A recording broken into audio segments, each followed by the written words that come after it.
जिन लोगों को गाढ़ी पीली बलगम आती है और काफ़ी टाइम से इस मसले का शिकार हैं, सीने में इन्फेक्शन है, बहुत ज़्यादा खांसी है, रेशा बनता है, ऐसे तमाम मरीज़ों के लिए ये बेहतरीन इलाज है।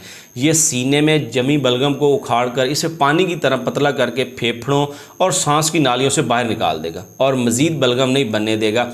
आपने क्या करना है, आपने 3 से 4 प्याज के स्लाइस ले लेने, 1.5 कप पानी में आप इनको अच्छी तरह से पकाएं। जब 1 कप रह जाए इसको छान लें, इसमें आप 1 चम्मच शहद डालें। जो शुगर के मरीज़ हैं वो इसको बिना शहद इस्तेमाल कर सकते हैं, और 1 चम्मच इसमें आपने एक्स्ट्रा वर्जिन ऑलिव ऑयल डालना है। ठीक है, ये बलगम के अलावा आपका जो मुदाफ़ती निज़ाम है उसको मजबूत करेगा, दिल की सेहत के लिए बहुत अच्छा है। जिसम के अंदर कहीं इन्फ्लेमेशन है, सोजिश है, उसको ठीक करता है। जोड़ों और पट्ठों के दर्द में मुफीद है, और इसके साथ साथ आपका जो निज़ाम हज़म है इसको भी बेहतर करता है, और इसका इस्तेमाल आपके जिस्म को तवानाई देता है, और ये जिल्द और बालों के लिए भी मुफीद है। ठीक है, इसको आपने इस्तेमाल किस तरह करना है, ये 1 कप जो कावा है आपने दिन में सुबह मॉर्निंग में पी सकते हैं, दोपहर के टाइम पी लें, आपके लिए बहुत ज़्यादा फ़ायदेमंद है। दिन में 1 ही बार इसका इस्तेमाल काफ़ी है, और 6 से 7 दिनों में आपका ये जो बलगम का मसला है, बलगम आ रही है, ये बिल्कुल ठीक हो जाएगी।